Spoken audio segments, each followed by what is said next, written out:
অল্প কিছুক্ষণ আগেই ভোট গ্রহণ সম্পন্ন হয়েছে। দু একটি বিচ্ছিন্ন ঘটনা ছাড়া সারা দেশে এখন পর্যন্ত আমরা যে সংবাদ পেয়েছি তাতে মনে হচ্ছে যে নির্বাচন শান্তিপূর্ণভাবেই হয়েছে। বিশেষ করে গতকাল সন্ধ্যার পর থেকে যখন একের পর এক ট্রল করা শুরু হয়েছিল যে 2018 সালের নির্বাচনের পুনরাবৃত্তি হচ্ছে, বিশেষ করে যখন দু একটি সেন্টারে একটি রাজনৈতিক দলের পক্ষ থেকে তাদের দলীয় এজেন্টরা কিংবা দলীয় নেতাকর্মীরা সেন্টারে প্রবেশ করছেন কিংবা কোথাও কোথাও গিয়ে তারা এমনও সংবাদ এসেছিল যে রেজাল্ট শিটে আগের থেকেই সিগনেচার নিয়ে নিচ্ছেন প্রিসাইডিং অফিসাররা, যা খুবই ভয়ানক ছিল এবং মানুষ কিন্তু শঙ্কিত হয়ে পড়েছিল। কিন্তু সময় বাড়ার সাথে সাথে আমরা দেখি সেনাবাহিনীর শক্ত অবস্থান এবং এই সকল দুষ্কৃতিকারীদের বিরুদ্ধে শক্ত অবস্থানের কারণে সেটা আর বেশি দূর আগায়নি। কিন্তু তারপরেও আমরা দেখেছি বেশ কয়েকটি জায়গায় কিছু নির্বাচনী অনিয়ম হয়েছে। সেটা হয়তো বা সর্বসাকুল্যে 1 থেকে 200 সেন্টারে হতে পারে বলে আমি মনে করি। বিশেষ করে একটি দলের পক্ষ থেকে যখন অর্থ বিতরণের অভিযোগ আসছিল বারবার, এবং বিকাশ এবং নগদকে বন্ধ করে দেওয়া হয়েছিল আপনারা জানেন নির্বাচন উপলক্ষে, এবং সেখানে একটি দলের এক প্রার্থীকে 74 লক্ষ টাকা সহ বিমানবন্দরে নির্বাচনী কাজে অবৈধভাবে ব্যবহারের জন্য পুলিশ আটক করে, এবং কুমিল্লায়, শরীয়তপুর, মুন্সিগঞ্জ, বরিশাল, খুলনা সহ বিভিন্ন জায়গায় যখন নগদ অর্থ সহ অনেককেই গ্রেপ্তার করা হচ্ছিল, এবং বিশেষ করে প্রতিদ্বন্দ্বী প্রার্থীর সমর্থকরা যখন তাদেরকে পাকড়াও করে আইন শৃঙ্খলা রক্ষাকারী বাহিনীর কাছে দিচ্ছিল, তখন মানুষের মধ্যে একটা শঙ্কা তৈরি হয়েছিল যে আসলেই তো 2018 সালের নির্বাচনের পুনরাবৃত্তি হচ্ছে। এটা যে 2018 সালের নির্বাচনের পুনরাবৃত্তি নয় দর্শক, আমি একটু ব্যাখ্যা করি। 2018 সালে যে নির্বাচনটা হয়েছে দিনেরটা রাতেই হয়েছে, কিন্তু সেই রাতের ভোট সম্পন্ন করার ক্ষেত্রে তাদের সহযোগী ছিল প্রশাসন, পুলিশ, বিজিবি, সেনাবাহিনী, ছাত্রলীগ, যুবলীগ এবং আওয়ামী লীগ।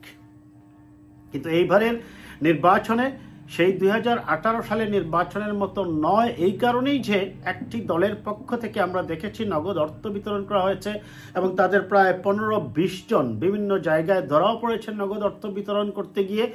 কিন্তু প্রত্যেকটি জায়গায় আইন শৃঙ্খলা রক্ষাকারী বাহিনীকে যখন প্রতিদ্বন্দ্বী প্রার্থীর সমর্থকেরা তাদেরকে পাকড়াও করে পুলিশের কাছে দিয়েছে, পুলিশ সেনাবাহিনীকে আমরা দেখেছি অ্যাকশন নিতে।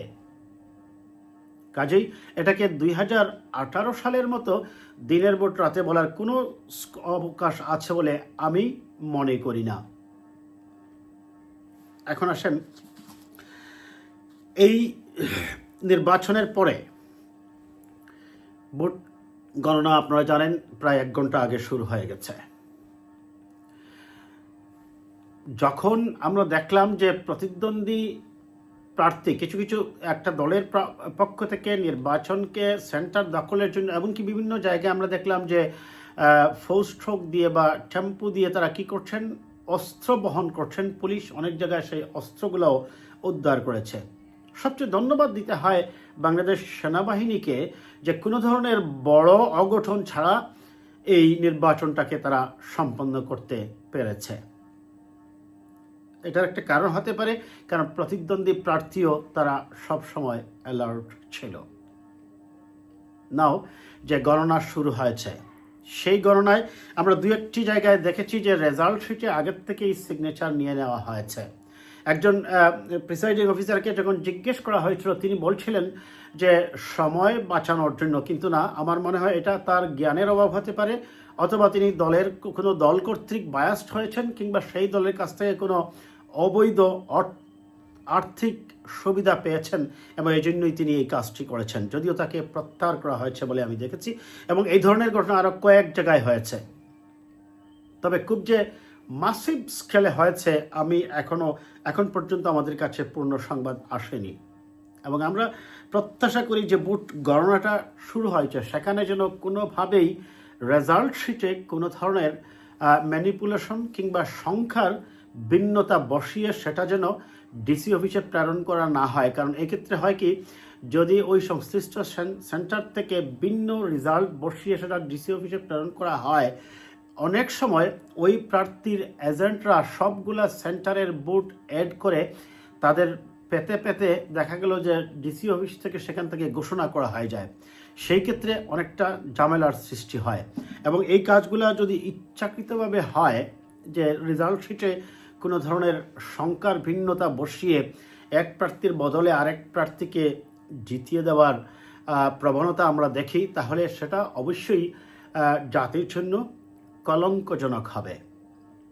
অনেকেই বলছেন সেটা 2018 সালের নির্বাচন, কিন্তু ডক্টর ইউনূস সাহেব বলছিলেন যে এই নির্বাচন হবে ইতিহাসের সেরা নির্বাচন। ইতিহাসের সেরা নির্বাচন এটা হয়েছে কি হয়নি সেটা বলার চূড়ান্ত কনক্লুশনে আসার মতো সময় এখনও আসেনি, কারণ নির্বাচনে তো দু একটা ঘটনা তো আমরা দেখেছি, লক্ষ্য করেছি, এবং বিশেষ করে অর্থের যে ছড়াছড়ি। এখন যে কারণে আমি এই ভিডিওটা করতে বসলাম আজকে, দর্শক, ভোট গণনা চলছে, আমরা সবাই অপেক্ষা করছি ভোটের ফলাফল পাওয়ার জন্য। সবচেয়ে আশ্চর্য হলো যে শেখ হাসিনাকে আমরা বিদায় করলাম 1500 মানুষের জীবনের বিনিময়ে। একটা নির্বাচনে মানুষ তার ভোটাধিকার প্রয়োগ করবে, তার প্রতিনিধি নির্বাচন করবে, এটার জন্যই তো।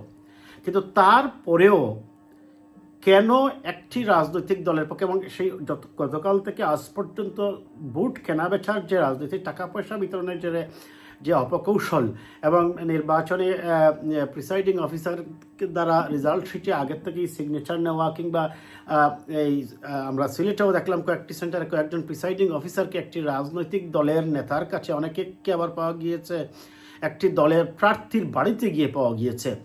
এই কাজগুলো তারা কেন করতে গেল?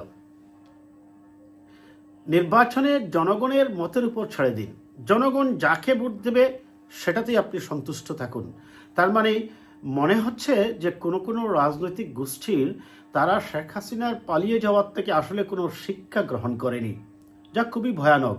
শুধুই যে এই নির্বাচন সেটা কিন্তু শেষ নয়, আমরা জানি না এখনো কে আসবে ক্ষমতায়, দর্শক, কিন্তু যেই আসুক সেই নির্বাচিত সরকারের অধীনে তো উপজেলা প্রশাসনের নির্বাচন, উপজেলা পরিষদের নির্বাচন, তারপরে আপনার ইউনিয়ন পরিষদের নির্বাচন, জেলা পরিষদের নির্বাচন সহ যাবতীয় নির্বাচন তো ওই দলীয় সরকারের অধীনেই হবে। আমরা আশা করি যে রেজাল্ট শিট যেটা গণনা শুরু হয়েছে, আমরা প্রত্যাশা করব যেন 100% ট্রান্সপারেন্ট ওয়েতেই সেই ভোট গণনাটা সম্পন্ন হয়, এবং যারাই ক্ষমতায় আসবেন তারা যেন এই লেসনটা নেন যে শুধুমাত্র নির্বাচন ব্যবস্থাকে আসলে ম্যানিপুলেট করার জন্য বা ধ্বংস করার জন্য মূলত আমি বলবো শেখ হাসিনা ওয়াজেদের, এবং শেখ হাসিনা ওয়াজেদ যখন ক্ষমতায় ছিলেন মানুষের মধ্যে একটা কনসেপ্ট গ্রো করেছিল যে নির্বাচনের মাধ্যমে আসলে প্রতিনিধি নির্বাচনের আর কোনো পন্থা বাংলাদেশে থাকবে কিনা ভবিষ্যতে, এটি নিয়ে মানুষ সন্দিহান হয়ে পড়েছিল। যাই হোক, অনেক চড়াই উতরাই পেরিয়ে মানুষ অপেক্ষায় আছে একটি নির্বাচিত সরকার ক্ষমতায় আসবে এবং বিশেষ করে দেশের অর্থনীতিকে একটা স্থিতিশীল ভিত্তির উপর নিয়ে আসতে একটি নির্বাচিত সরকার তার পদক্ষেপ গ্রহণ করবে, এটি আমরা প্রত্যাশা করছি। আগামীকালকের সকালটা হোক যেন একটি শান্তিপূর্ণ এবং গণতান্ত্রিক পথে উত্তরণের একটা মাইল ফলক। আগামীকালকের সকালটা যেন হোক গণতান্ত্রিক ব্যবস্থায় নির্বাচিত সরকার কর্তৃক একটি নতুন বাংলাদেশের সূচনা। আমরা সেই প্রত্যাশাই করছি। এই পর্যন্তই।